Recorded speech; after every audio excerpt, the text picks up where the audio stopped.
Lights, camera, action. In effect. Check it out. All right, you guys in the back are hearing me cool, even if I whisper? Do you still hear me? Okay, good. All right. I got my thumbs up guy right in the back there. Appreciate it.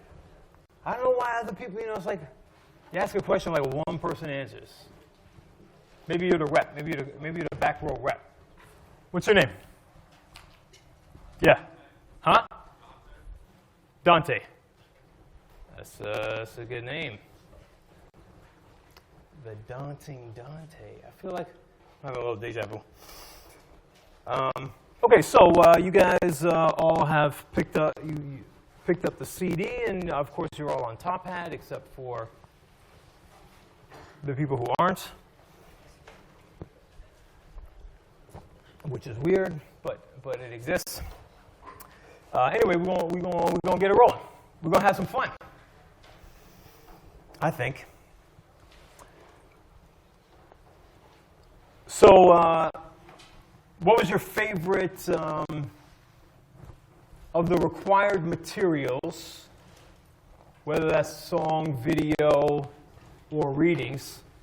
What was your favorite or least favorite? Which one? Yeah, let me put it that way.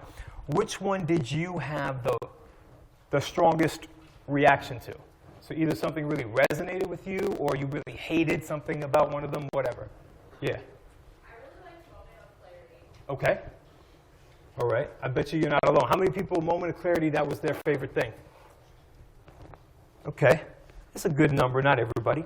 Okay. Other people, what resonated most with you for good or bad reasons? Yeah. Okay. Okay. I personally like that one as well. Yeah. Other people? Giving us shit is dope. Did anybody watch the recommended stuff? Who has seen? How many people have seen this docu-series on Netflix called HipHop Evolution? I know a couple of you guys have talked to me about it. Put your hands all the way up so I can see. Okay. How many people just saw it since you started this course? There goes my theory. It's only 2 people. Okay. Too bad. That was a good theory. Let's keep moving. I would ask you which of the 2 readings you found more interesting, but it's kind of, they are quite different. What did you, say, let me ask you, anybody who, so you're supposed to show up to class having your notes on all these required materials. And I think I've said this already this semester, but as we're doing cultural studies, we are reading cultural artifacts, we're reading cultural entities in the way that people very often imagine you can only read texts in the limited sense. Sometimes in cultural studies we even refer to songs as texts, or gestures as texts, or dances as texts. But another way to do that same thing is to distinguish text as the kind of thing we more commonly call text, but to recognize that we can read other things in the same sort of way. Give them a read, if you will, so to speak. So with these readings, Brian Barry's thing, and then my essay, Who Are the Third World Warriors? Let me know if anything from there really resonated with you. What was the thing you found most interesting about either one of those readings? Yeah. I like how when they were talking about tax cuts towards the end of the actual part 1, how one of the pieces they brought up was that the tax rates that they had post-war. Can you guys in the back hear him? Yeah, a little bit. Let me get you the mic in. Cool. Go ahead. Tell me your name again. I'm Mason. I just like how when they were talking about tax cuts or tax rates after World War II, how obviously when they were increased, it led to, a little more income distribution throughout, lowering the difference between the wealth gaps, which is addressing what we also watched in the last lecture we had, but also how there's a term for, it's out of the question now to go back to those rates because the wealthy don't feel like it's fair and just to them, even though they're not considering all the other classes. Yeah. And so related to the video, as you said, right? Yeah. Okay, yeah. From the Barry reading, I always just get really, I find it really interesting reading about how in the UK with Margaret Thatcher and austerity and how Blairites really kind of really moved far right for labor and just kind of the destruction of that part, not destruction though, but the destruction of their what they stood for and what they claim to stand for. Right. That always really strikes me. This really eviscerated any aspect of that party, of the Labor Party, as having anything to do with labor rights, right? As offering any kind of, not even alternative, but any kind of consolation for workers, for the working class. Okay, cool, yeah. Did anybody else have their hand up? So, hopefully y'all did read the essay, because I think we got a top hat question. Who are the Third World Warriors? So, I mentioned this to you already. A few of the slides. So in our last lecture, we spent a lot of time talking, which is my preferred way of doing the class. But so we didn't get to a number of slides. Some of the slides that I have here, I'll jump over them, or I'll go through them quick because we covered the stuff in our last lecture. But I mentioned to you, this is from the preface, so you didn't read this part. But Brian Barry explains that the reason that he wrote this book is not to get him props in academia. It's not, he's a political philosopher. It wasn't to move up in the world of political philosophy. It was to provide this, and nor was it to convince anybody who wasn't already invested in social justice to why it matters. Which is funny because it's the title of the book seems to suggest that, why social justice matters. But really what he says is really what the book is why you need a theory of social justice. That's really what he's arguing. And what he says here in the preface, and I wanted to share it with you because when I read that, I was like, yo, that's why I'm doing this kind of a course. That's even why I'm here. Not just in this university, in this state.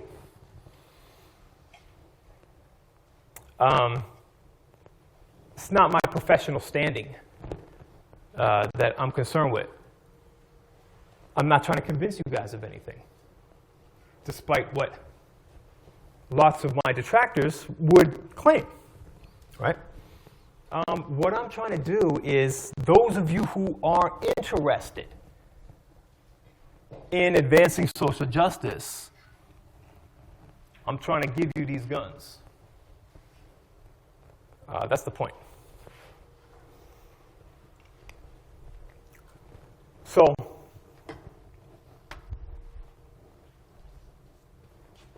here's what we are talking about today and Thursday.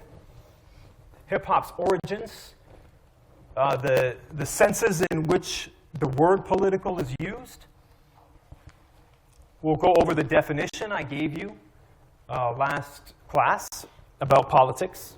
And we'll talk about what it means to create definitions, what it means that definitions are interest-laden. So just developing what we were talking about in the last class.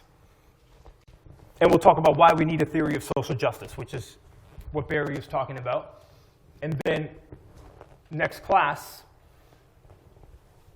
we'll talk about this these other questions that are largely in the Brian Barry reading, as well as when we get to the critiques that I offer of Barry's theory. And let me make this clear.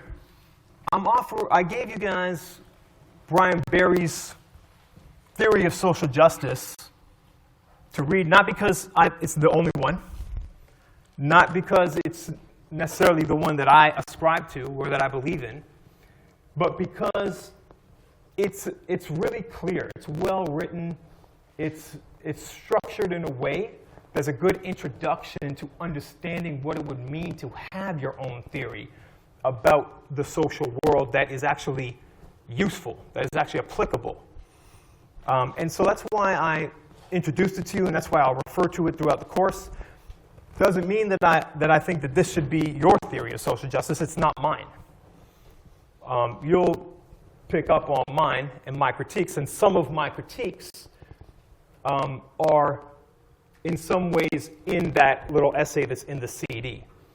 So if you contrast, and that's why I put these together. So if you look at my essay, Who Are the Third World Warriors, and compare that with what you read from Brian Barry, a good little just mental exercise for yourself before I get to those critiques is to see if you can figure out, because it's not explicit at all, so you'd have to read between the lines, see if you can anticipate what my critique of Brian Barry's theory of social justice is based on your reading of that essay. And we'll probably get to that. If we don't, we may get to that on Thursday, but if not, it'll be next week. Yeah, okay, possible critiques of Barry's theory. We'll see. So today, the key concepts that I want to emphasize to you, and in general, it's important for you to know not to write down slides, especially in this class. In general, you shouldn't be writing down slides, but especially in this class, with the exception of like point forms, in your own, could be in your own shorthand or whatever. But when I give you the key concepts, when I give you definitions, those are the kinds of things you want to write down verbatim. If I'm giving you a quote from a reading, you definitely don't want to spend any time writing that down because you already have that in your materials. It's a waste of time. But generally, the reason why you don't want to be writing down the slides is because despite what you think, despite what we all think, the illusion is we can listen and read at the same time. But that's just, you can't listen to two people at the same time. You can switch back and forth real quick, but you can't listen to both. And these slides are meant as a visual aid to you and to me.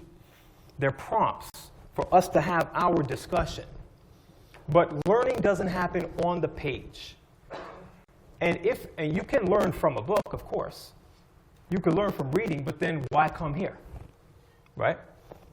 So these are visual aids to ground us. But the learning is in the cipher. The learning is discursive and dialectical.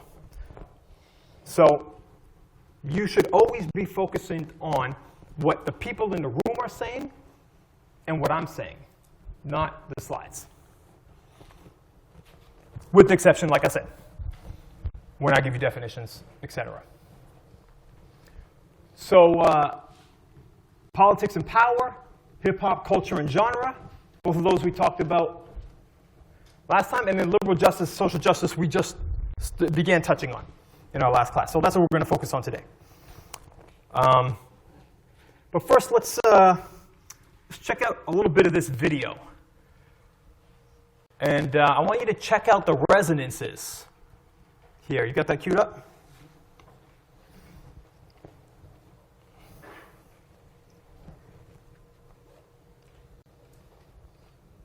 This is from Women's March in 2017, so just after the election of your president.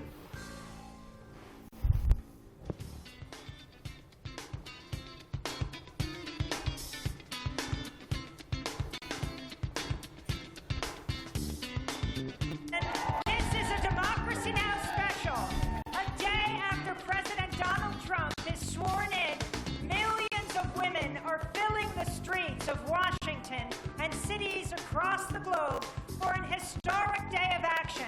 We'll the March on Washington for the next 5 hours. Yes, this is democracy in Nashville, Tennessee. Protesters say at least 600 marches are planned in total, including 18 protests in Mexico.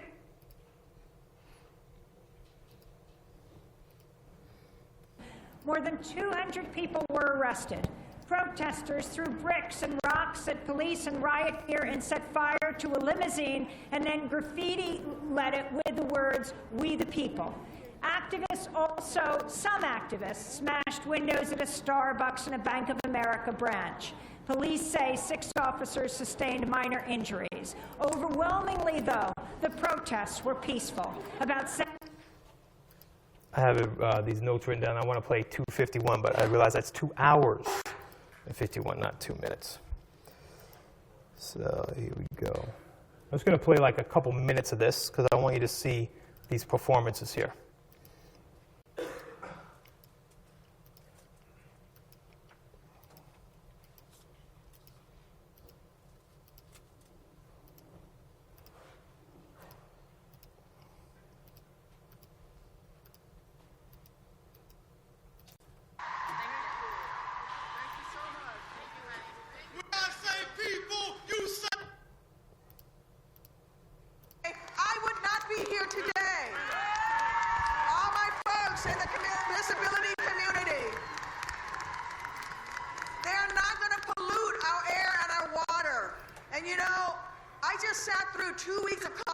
Hearings for what starts to look like a swamp cabinet of cabinet secretaries, people who forget that they have millions of dollars in the Cayman Islands. Oh, sorry, we forgot to disclose that. People with ethical problems, people who don't know whether or not there's a safe amount of lead that can be in your drinking supply. These are all things we have to fight for. This is what every single one of the people standing on this stage is going to be fighting for. So join us. Come together. Go home and fight in your communities, on your school boards. Run for Congress. Run for the legislature. Be that voice, because without you, we don't. I saw a sign out there that says, "Women are the wall." Where's that sign? Women are the wall and Trump will pay. That is absolutely right. We are the wall. You will not roll back our rights. Not as long as we're here. Not as long as we're breathing. Thank you. God bless each and every one of you.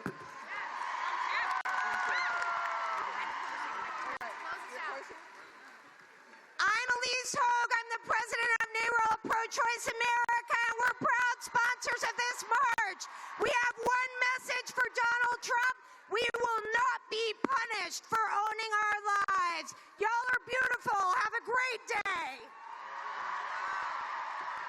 My name is Ashley Love, and I just quickly wanted to say that all Black lives matter, including women. Thanks so much. Thank you. Thank you so much. When I say people, you say power. People. People. Fist up for Angela. Hands off Asada. Rest in power, Maya. Audra took us higher. Fannie Lou, Ella, NOI, and the Panthers. I thank God for Michelle Alexander.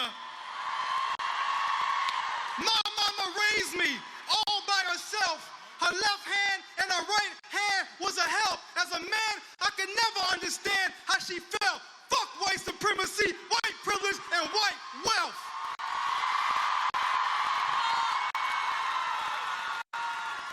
As men, we must protect our women.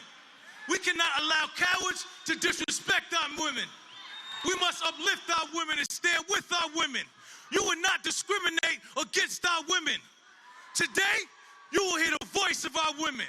You will not take away freedom of choice from our women. Every day, you should be trying to repay our women, because it's because of our women that I am a man.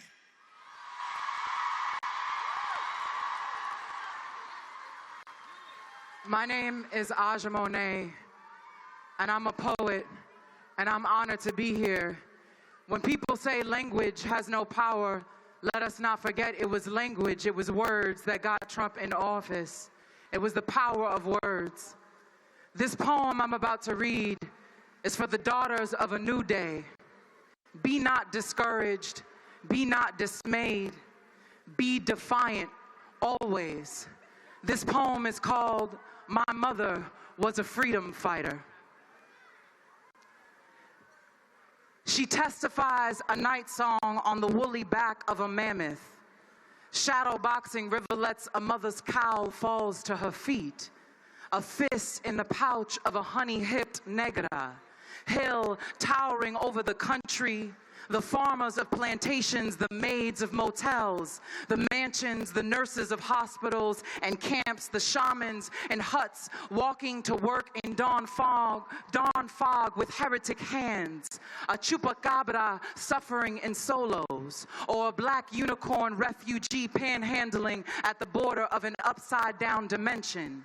Beguiled by bars, bearing the burden of crimes of love, cold sweat, despair, almonds, denied a passport to mercy, a citadel of judgment. She was born in the bulwark of bordellos, brothels, poor women, least love, and pawn shops shaped as men, traversing the sins of them. Unyielding wind blows her back into dirt roads, waves dimly seen. My mother was a freedom fighter, singed at the stakes or drowned at sea. She studied the way of water and gills. She is a mermaid. She is an archipelago of shanty towns. She is made of invention and necessity and found scraps, a bouquet of bloody music in her hands, cane of sugar, leaves of tobacco, a cluster of bananas, coffee beans, the husk of corn, a poppy seed tea shrub, spikelet of wheat, rice flour, gold nuggets, diamonds and coltan.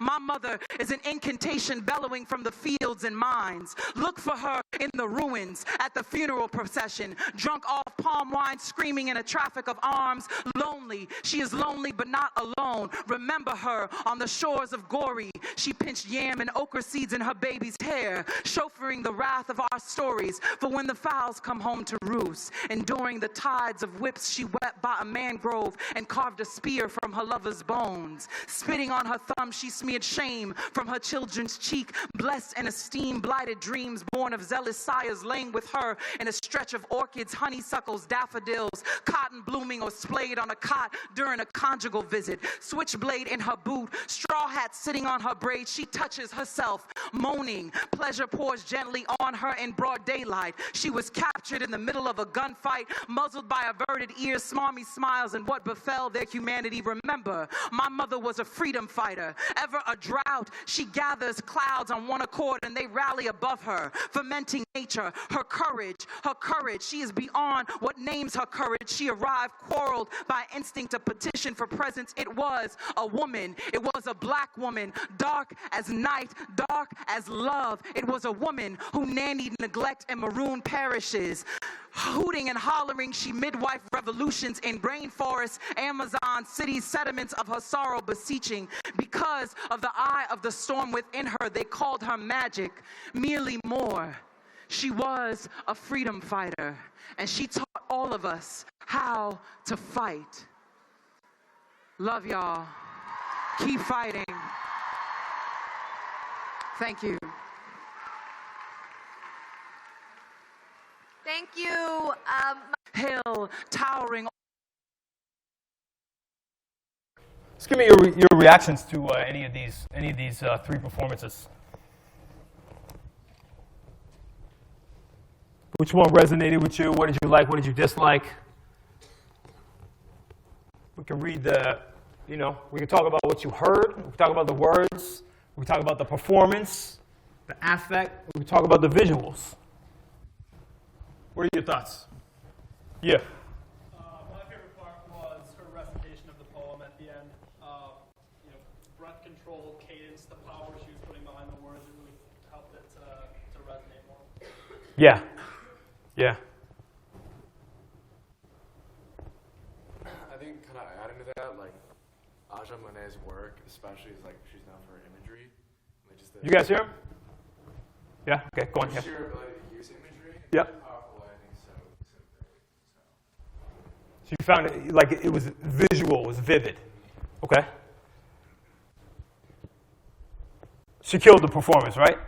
She was the best performer. Go ahead. I thought it was interesting that she pointed out at the beginning that people tell her words have no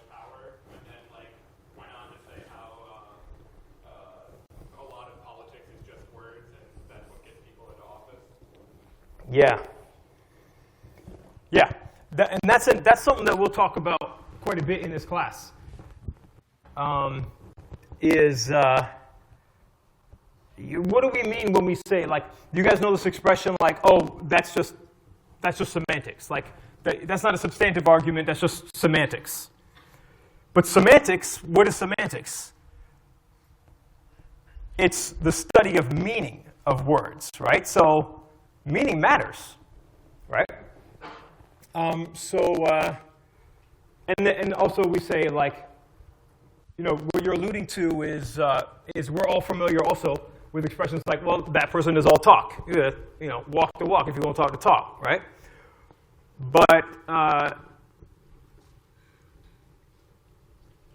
we have to be careful how how and where these things are applied, because of the power of words. In reggae, in Rasta, we say, there's a lot of parallels with hip hop. We say words sound power. So the sound, the vibrations of the sound is power. You know, your words is how you manifest at least the social constructed reality, which is no less a reality that structures our world.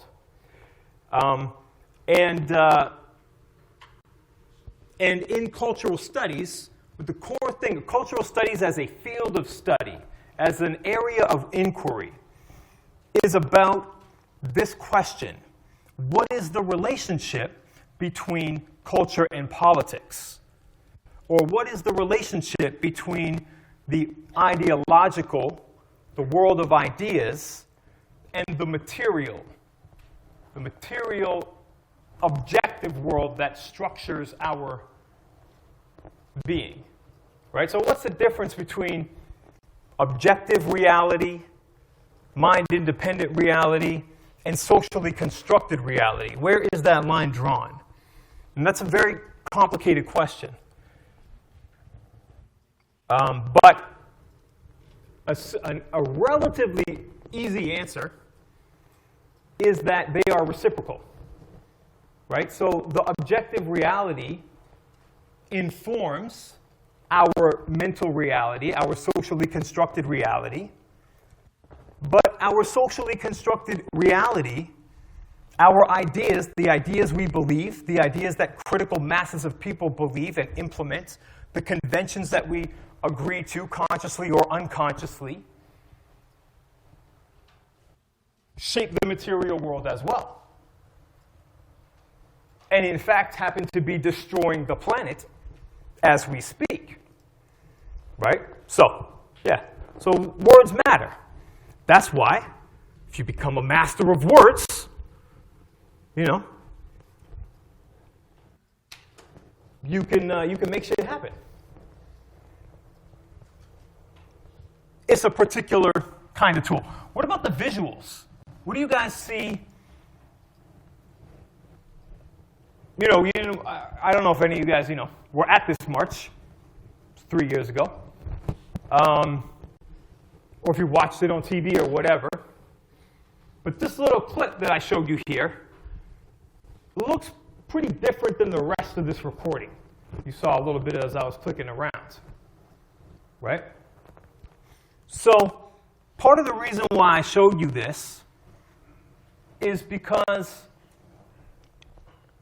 what you will hear over and over, what you will say, what we will talk about, is the shift, is how hip-hop changed from the golden era. You guys studied some golden era hip-hop culture. You watched some videos. I showed you some in class, and then you watched Paper Thin. You watched Black Steel and the Hour of Chaos, which we'll talk a lot about. You listened to Moment of Clarity. So think about the visual. The narrative that is common, that's hard not to repeat in a way that is untrue, because of the limitations of the way we use language, and because of the power of hegemony,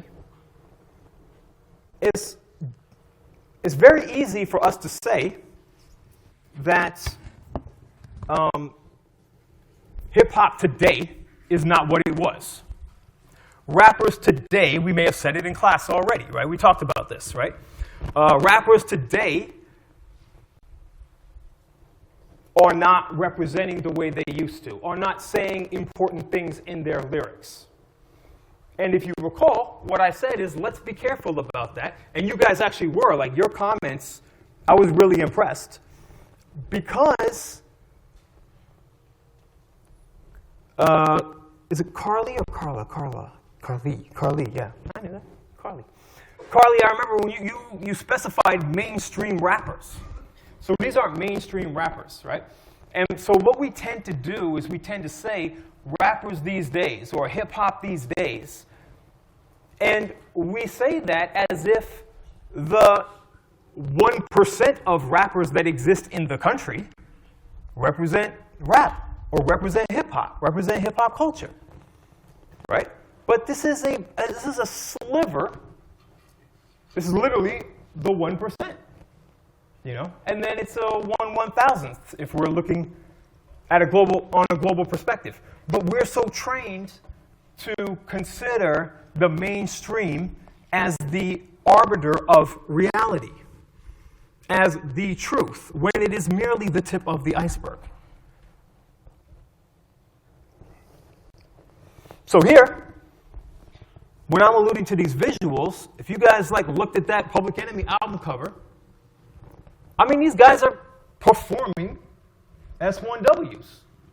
They're performing their Public Enemy-ness. They are raised on Public Enemy. Obviously. Right?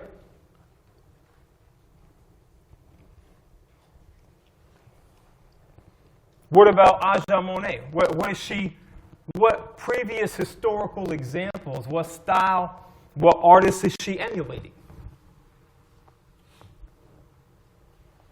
I mean, to me, if Jaziri is, you could name all numbers, tons of different artists. But what comes to my mind, Jaziri X and, what's his name, My Song? Anybody know this guy? They're doing their, Public Enemy impression. I think she is just, the contemporary manifestation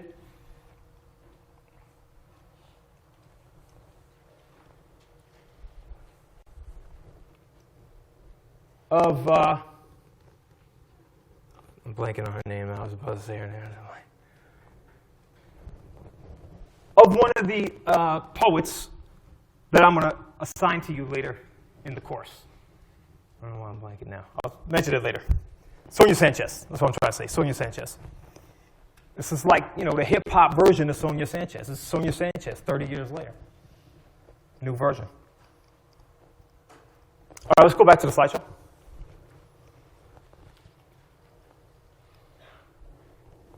If PE is the paradigm of political hip-hop, when did hip-hop become political?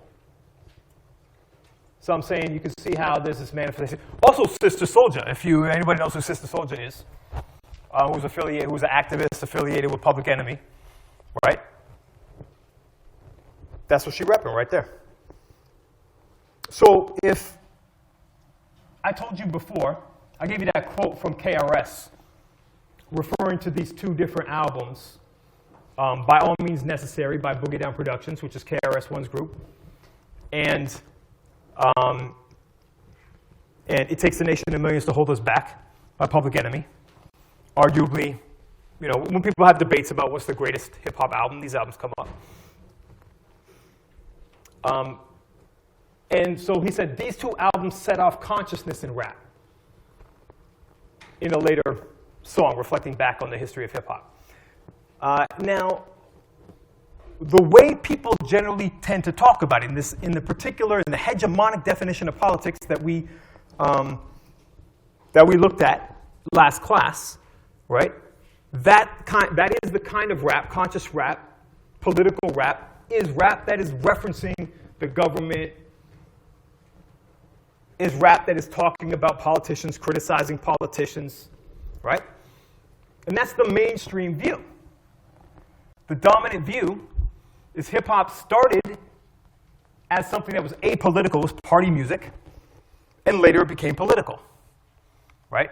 And when people are saying that, when scholars are writing that, when critics are suggesting that, when people who lived it are remembering it in that way, they have this dominant view of hip-hop. Why? Because they have the dominant view of what politics is. So think about that. The way that people, not just scholars, not just, not people who are intentionally or consciously aligned with the hegemonic perspective, but people who are interested, are invested, are fascinated, are from hip-hop or related areas, their recollection, their study or their research into the history of hip-hop, the way they'll understand it is going to be shaped by the way they are understanding the definition of words that ostensibly have nothing to do with what they are researching.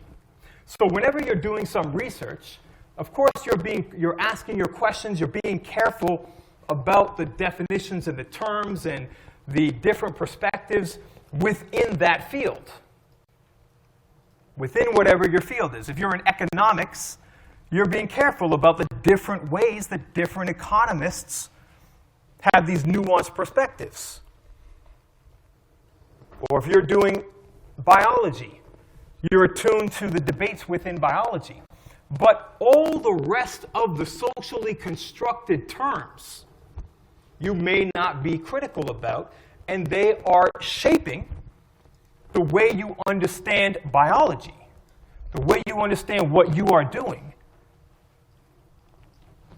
So here, people who are studying hip-hop, if they have which is a counter-hegemonic culture, it's a culture that is created in opposition to mainstream culture. And yet, if it is studied and attempted to be understood and conceptualized using the conceptual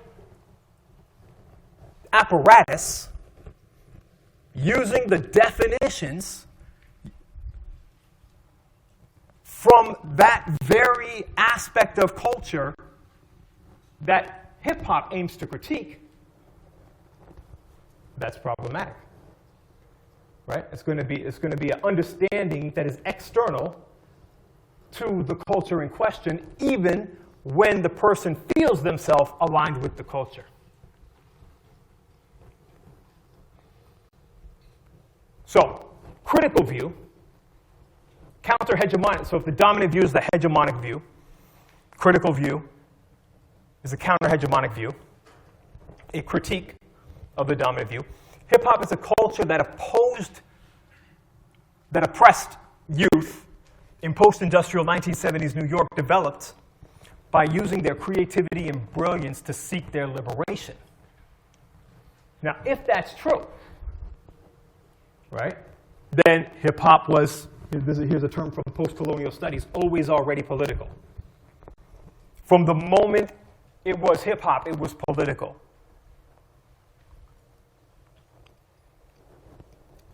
And now, of course, the claim is not that it wasn't party music.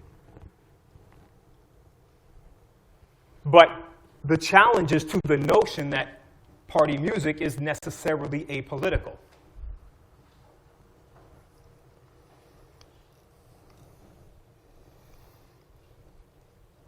I also alluded in the last class to the fact that Africa Bambaataa and KRS and other people who are theorizing hip-hop in the late 70s and the early 80s, they're arguing that hip-hop should not be understood as a genre, but as a culture. And so the mainstream view, which sees it as music, just music, the hip-hop as a music product is something that happened after the culture was developed. And so there's a complete, so to take this dominant view is to suppress, is to erase, is to deny the claims of the theorists from within the culture. A separate and distinct, although of course related, as all these arguments are, argument is that cultural productions cannot be apolitical. There is actually no such thing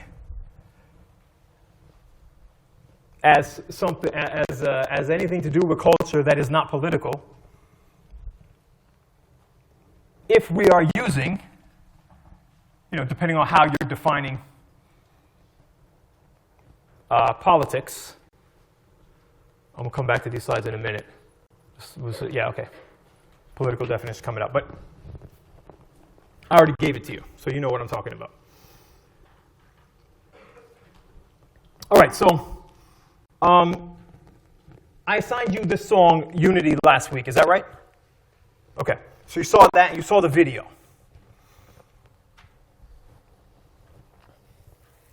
Something I want to point out about that video, I think I mentioned this, but let me emphasize it. The civil rights, what do you, if I say civil rights, you say what? What popped into your head? I said civil rights. It was Martin Luther King. That's what popped in your head. If I say Martin Luther King, what pops in your head? Civil rights. Right? And if or I say Martin Luther King, and then there's a sentence that pops in your head. What is the sentence? I have a motherfucking dream. Maybe you'll be surprised to know it's not the only thing Martin Luther King ever said. Maybe not only is it not the only thing he ever said, maybe that's trivial, obviously. Human beings say different things. It's not the only important thing he ever said. It's not the only thing that you should know that he ever said. But it is. And that's because that is the sentence, that is the catchphrase that was commodifiable. It was powerful, it had resonance, it had meaning in the context. And remember I said all meaning is contextual. I'll be saying that every lecture. All meaning is contextual. Hopefully you'll figure out what that means. You can't interpret anything, you can't understand anything. The definition of anything is always, or the truth of any statement is always relative to the context in which it's being interpreted. That's what I mean by that. So when we say black, or when we say white, obviously, you know, if I'm talking about a painting, I'm painting with my colors and stuff, totally different meaning than if we're having a discussion about the problem of whiteness, you know. I should probably lock this orientation. Problem of D forgetting to lock his orientation. So meaning is contextual. When we say hip-hop is a culture, not a genre, this makes sense in a particular context. Okay, so what I wanted to say, the reason why I bring up Martin Luther King, you know, we had Martin Luther King Day recently. Hopefully you enjoyed celebrating that. Is because the civil rights movement, which we're going to talk a little bit about, and then the movement that directly followed it, the Black Power movement, musically is represented most iconically by James Brown. Soul Brother #1. So James Brown and the other soul singers of the 60s were the cultural face of the Black Power movement. The Black arts movement and black music at the time was the face of was the cultural arm of the movement, right? There was a very close reciprocal relationship with the movement as it's understood in terms of a political movement, in terms of a social movement, and the music. And this is something that you guys are talking about when you say, oh yeah, look at how these rappers in 1989 came together, talk about these issues, show solidarity, have a Stop the Violence movement. That connection to the community, to the needs of the community, to advocating for the community, that's what you're talking about when you say hip-hop today, mainstream rap today, doesn't seem to have that same connection. Right? So we're going to talk about how that connection was broken and how and why it appears that hip-hop in other countries seems to retain that. So I showed this video to show that this is not the case that it's broken among MCs. It's just that it's not in the mainstream. There's something that prevents that from being the mainstream thing. Here's common arguments. It's because the beats are not that good. You know, Aja Monet, she just needs a better beat. Jaziri X, he's just on the wrong beat. It's not the case. It's deeper than that. So what I want to point out here is I'm going to critique a very common, in this class, I'm going to critique a very common trope, which is a very common cliche, very common claim. That's what a trope is, academic term. A very common claim in hip-hop studies, which is this notion of the hip-hop generation. Just make a little note. We'll talk about it later. But I'm mentioning it now because I want you to remember how it is fundamentally troubled, how that cliche that circulates in the vast majority of academic work on hip-hop is heavily undermined by the notion of hip-hop as a culture, but also by this song and video.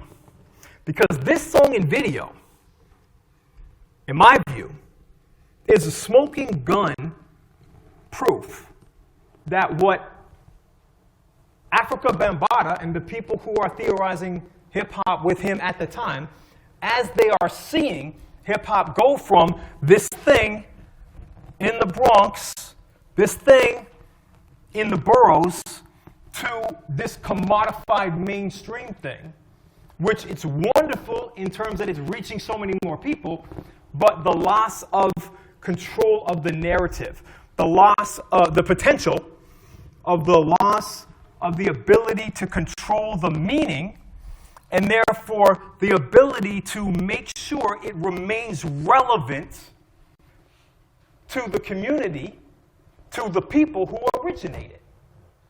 Right? That's what he's trying to do there. And that's why he defines it in the way that he does. And the people who are working with him are defining it in the way that they are. And what is he showing by doing this jam with James Brown? James Brown is not the hottest artist in 1984. It's not a collabo to, get attention. It's a collaboration to say, this culture that we are doing is the re-emergence, is the reincarnation, is the reinvigoration of black radical culture, which was suppressed, stamped out, assassinated in the 70s. Literally assassinated. So that's what this statement is. Now, in the chorus, peace, unity, love, and having fun, right? You may not get all that if you don't know the context, but I'm telling you, you're not going to understand anything. You're going to perpetually be misunderstanding things if you're not interpreting it in the context. So it's not just in the lyrics. In the lyrics, he's talking about pollution and environmental catastrophe and all that kind of stuff. This is 1984. You know, it's forward thinking, but it's not explicitly telling you all the things that I'm telling you. And in order to understand that, you've got to be in the culture. You've got to look at the thing holistically. Okay, what about this question that Brian Barry asks, shifting gears a little bit? Is inequality wrong, or is it just that poverty is bad? So let's think about that video we just watched, right? Last class. What do you think? Is it a problem that there's drastic inequality? We know the problem in the video. It showed like how many millions more people are living under the poverty line than most Americans are aware of, right? And that's in the context of these drastic disparities of wealth that people also don't imagine are nearly as drastic, and yet believe that the way they imagine it to be, falsely imagine it to be, because they're living in a false reality, right? They have a false conception. Their mental conception doesn't accord with the actual situation. But the question is this, which is false consciousness, by the way. I'm going to talk to you about false consciousness, and notice we're talking about conscious hip-hop. So what is it to be conscious? Just like know what the fuck is actually going on. Because a lot of people are walking around not knowing what's going on. So your heart can be in the right place. You can say, yeah, I think that we should have less inequality, but come on. You know, it's better now than it ever was in history. Or, well, at least we're in America, at least, you know, best place in the world. You know, false fucking reality. At least things are going in the right direction. People say all this kind of stuff. Like I said, their heart can be in the right place. They can be totally invested in social justice. They could totally think that oppression is wrong, that poverty is wrong, that racism is wrong, that people shouldn't be being shot because they're black, that children playing with toys, you know, that cops are just able to say, I thought it was a gun. Or I feared for my life. How you gonna prove I wasn't scared? You know, totally ridiculous, right? So people can be invested in social justice, but if they don't understand what the material reality is, right? The hard facts, and most people don't. Most people do not. And we talk about you guys are all majoring in something, right? Most people who are really smart in whatever domain it is you're studying, you ever notice how they're so stupid when it comes to everything else? I don't mean everybody, but when I say that, it's like these stereotypes come to your mind, right? Well, even the people who don't fit the stereotype, they are falling victim to this kind of thing that I'm talking about. The dominant view is that hip-hop started as a political party music, later became political. People who care all about hip-hop, people who lived in hip-hop, or maybe adjacent to it, If you lived there, you might know. But this will seem reasonable insofar as the definition of politics, which is outside, as far as you know, outside the bounds of researching what hip-hop was at the beginning, right? But how all these other things, which seem outside the realm of the thing that you're trying to be an expert in, how they undermine your ability to understand the thing you're actually trying to understand. Okay, so Brian Barry says, is inequality a problem in and of itself? Is inequality unjust in and of itself? Or no? If we know it's a problem here because the inequality that was described in the video is an inequality which corresponds with people in destitute situations, millions of people. But what if people were not under the poverty line? What if, like, imagine that graph, which is not one of the graphs he showed, but imagine if, like, that same drastic disparities existed, but you just, added $50,000 to every single person on the graph.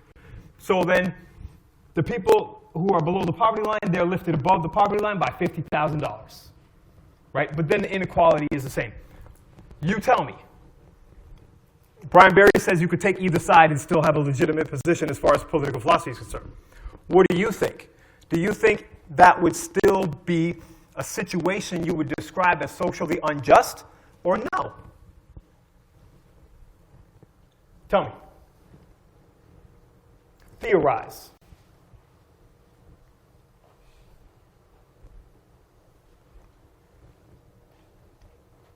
Is that a hard question? Yeah.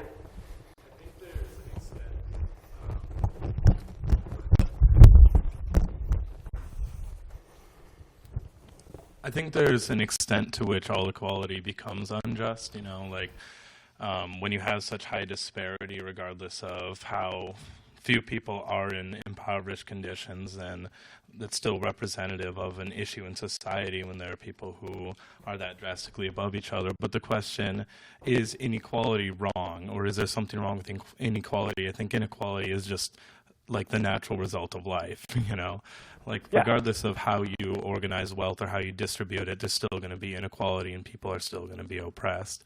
And however you address that or however you try and create more disparity in the system is not representative of what this question of inequality is, I don't think. What's your name? Simon. Simon, I was following you and then I got a little bit confused. Let me ask you for clarification. Okay. So you said, the first part, stop me anytime I mischaracterize what you said. This is called validation, by the way. If you do therapy, validation. Say it back to the person in your own words what you think they said, and then they have to say, yes, that's what I meant, before you get to say, well, here's why I think it's all bullshit. Right? Don't say that first. First, you let the person know. Okay. So, but I don't think what you said is all bullshit. You can also do this technique when you're trying to understand. So, you said that in your view, I think you said there comes a point when any kind of inequality becomes unjust. Mm-hmm. Is that true? Yeah. Okay. So that part I got.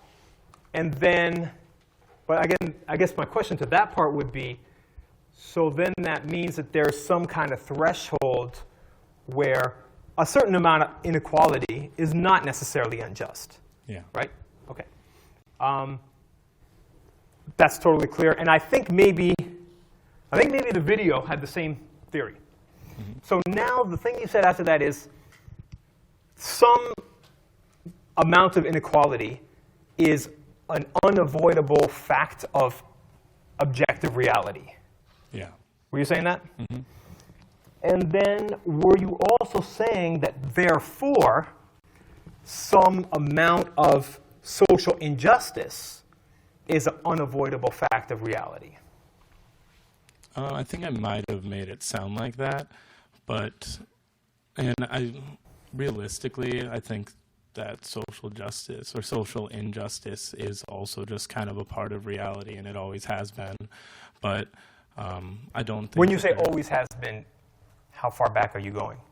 At least as long as civilization has existed. Okay. You're not talking about Big Bang. No. About civilization. Okay. Yeah. All right. And which kind of civilization are you talking about? Are you talking about Nile Valley civilization, or are you talking about hunter-gatherer civilization?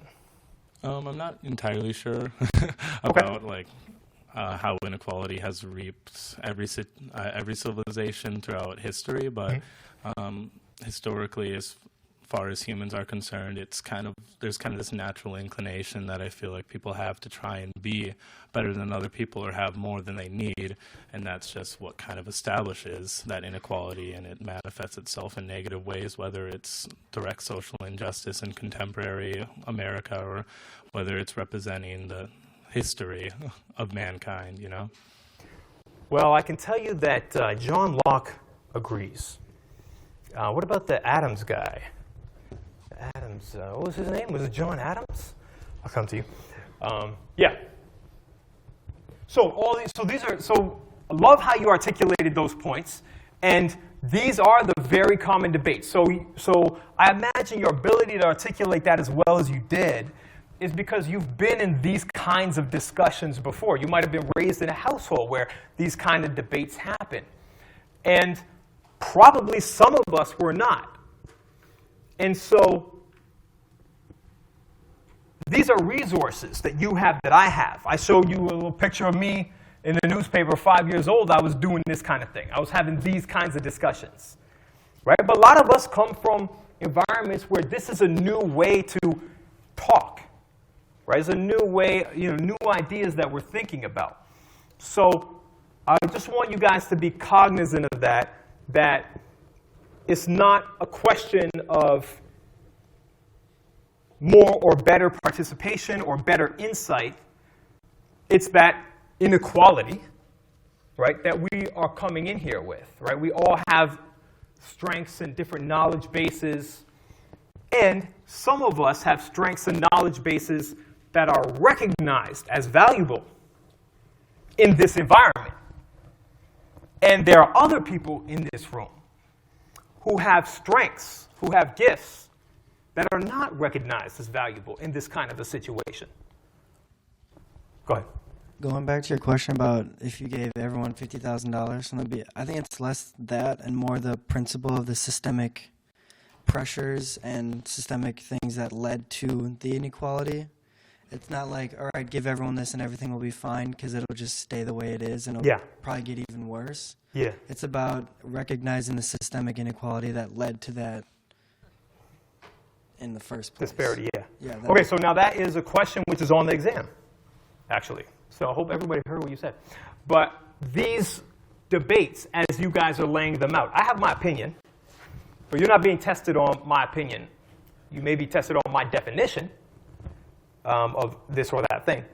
But you're being tested on how you can work with these materials conceptually. So to identify these debates, to understand what the debates are, to understand which authors or which artists consciously or unconsciously are on what side of these debates, that's what you're being tested on.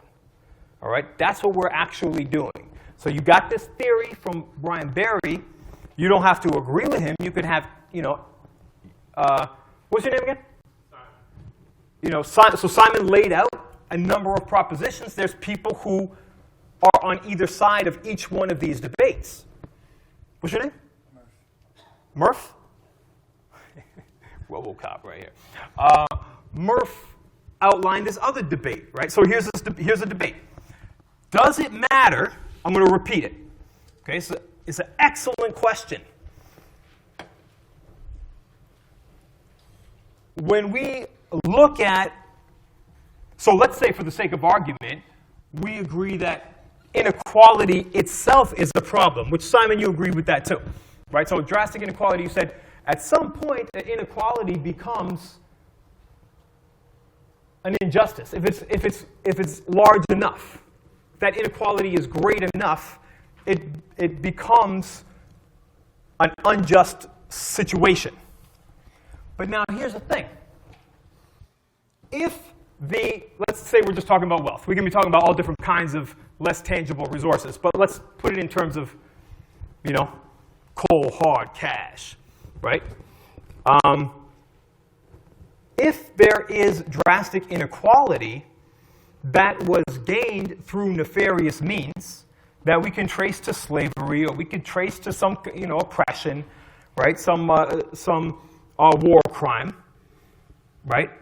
If a country is in debt, if a third world country is in debt with a kind of debt we call odious debt, because they had a kleptocratic government that, a president who stole all the money, put it in Swiss bank accounts and bounced, right? So you can say, okay, that debt is clearly unjust, right? That inequality that country has relative to its debtors, it's clearly unjust because of exactly this point, Murph, that you're bringing up, is that inequality arose from an identifiable crime or an identifiable ethical violation or atrocity or Holocaust. But what about if it didn't arise that way? What if it arose in the other way inequalities can arise according to Simon, right? As just sort of like chance and people's natural predispositions of just being free. This is the basis of liberalism and libertarianism, one side of this argument, and it is the basis by which libertarians argue. So the libertarian is the really strong version. The liberal is the sort of softer version that is going to be apologetic for a few things and is going to, say, okay, fine. We'll redistribute the wealth a little bit. But we can't just take the wealth from the 1% because a lot of those people earned it legitimately.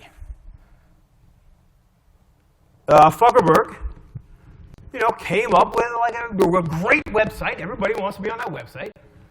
He didn't, as far as we know, cause any holocausts to get the wealth, right? Before he became rich. Post facto, let's reserve judgment. But you can't, but if it's the case, even that drastic inequality, if that arose, according to Murph, I think you were stating your opinion on this, but you can clarify if I'm wrong.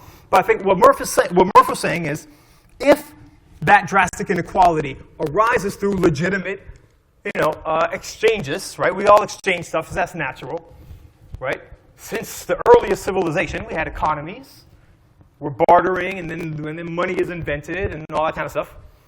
So if that wealth is acquired through legitimate means, then you can't simply take the money from the people who have it. You have to ask permission. You have to get their buy-in, right? It has to feel good to them too, right? Because they got it legitimately. So that is the liberal argument. And the more extreme version of that is libertarian. And the one that makes some compromises with socialism. Remember I told you that's what we're contrasting. That's what Brian Barry's contrasting. Liberalism, socialism, liberal justice, social justice. The socialist argument is that it doesn't matter. Does not matter how that wealth, how those drastic disparities came about. And not to say it doesn't matter in the sense that if there were atrocities, this is something that needs to be dealt with in that way. But when I say doesn't matter, what I mean is even if it was, if these disparities came about through means that all parties involved considered legitimate, that doesn't make the outcome legitimate. So in other words, the ends do not justify the means under socialism. But under liberalism, which I think most of y'all probably identify as liberals. We did the hands up and whatever. I think that. Anyway, that's what I hear is the average, at the university and in this town. But the liberal view is that the means justify the outcomes. So if the means were ethical, if the means committed no ethical violations, the result, by definition, cannot be unethical. That's the claim. It's an idealist claim. It's not a materialist claim. It's a claim that says, fuck your objective reality in abject poverty. Shit, that shit rhyme. Fuck your, oh shit, that's good. I like it. Yeah. That's the liberal argument. The liberal argument is, if you can acquire more wealth for yourself, than the majority of countries on the planet have for their country, that's all gravy. So long as you don't commit any ethical violations that are recognized by all parties involved as an ethical violation. Now, you see the way I'm setting it up, I'm suggesting it's fucked up. And the last thing I'm going to say about this, and then we're going to go to Top Hat for the last couple minutes, is, last thing I'll say about that is,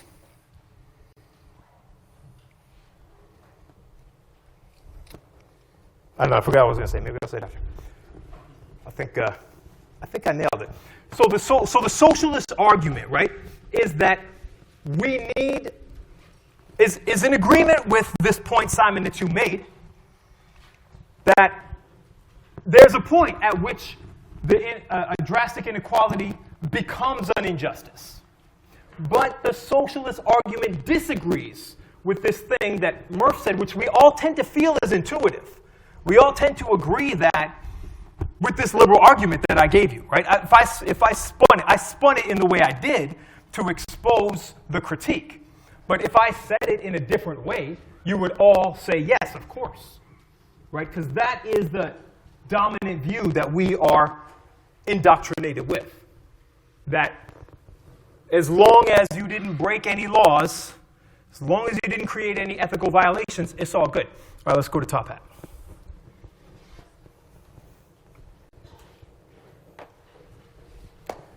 We'll do attendance, and then after you do the questions, we'll be done for the day.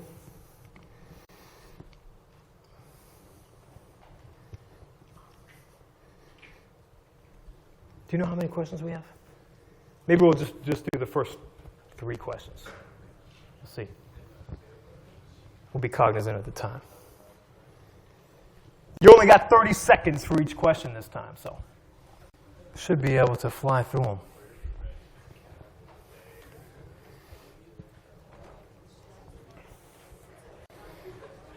Everybody logged in? 20 people is slacking. Slowing up the thing for everybody. All right, let's go. Let's start the presentation. You can leave it open. Let these people log in, but just click over here, outside of this box. Yeah. All right, start the question.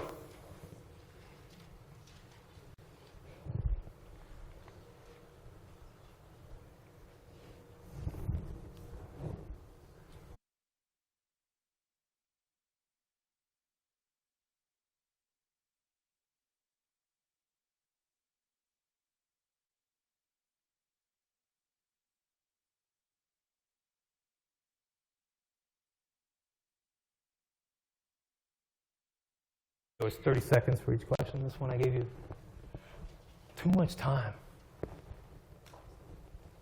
Samuel, let's cut it off at 30 seconds. 1 minute is enough to do this.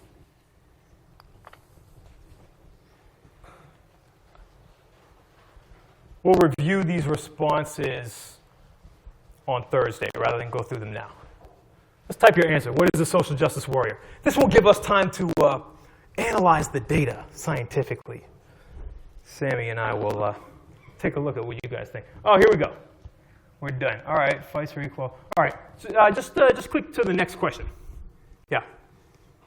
We'll come back to this one. Who's your favorite rapper? This is a question I meant to ask. This was my top hat question for our first session, so I want to give you guys a chance to bang this out. We'll end on this one. Throw this up, get your answer in. Yeah, click on that. 30 seconds. You've got 30 seconds to do this. And then we're going to throw up the word cloud, and we're going to see which rapper is the favoritist rapper. The mostest favoritist.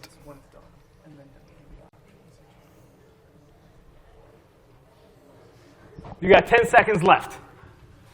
Now this is an easy call. Okay, everybody's answering now. Social justice warrior, you guys didn't want to answer. Now you want to answer. Are you here? You're not so sure if you're here. But this, at least you know your favorite rapper. That's cool. I feel that. All right, let's go ahead. Let's see let's click on responses, and then let's click on word cloud, which is right over here. So, yeah, bam. All right, who do you guys think is going to win? Kendrick Lamar, obviously. Obviously. All right. Who's the honorable mentions? So here's what you got to do when you're looking at this. It's the biggest name, but also when you got Kanye and you got Kanye, you got to add those two together. It makes it a little bigger, right? You got to do that mentally. Childish. How many people are in favor of Childish Gambino? Oh, I should have said make it all one word, too. That's the other thing, is you split it up, Childish Gambino. You got to put those together. All right, so shout out the name that I didn't call that is the honorable mention. Who is in the top 5 here? You guys can read faster than I can. It's Kanye, it's Lamar. Who else? Who are the other top 3 up there? Of course. Who else? Any women? Is Nicki there? Is she in the top 5? Motherfuckers. Y'all motherfuckers. All that misogyny and shit. No Lauryn Hill? Come the fuck. Get out of here. Get out of here. Cole and Tupac.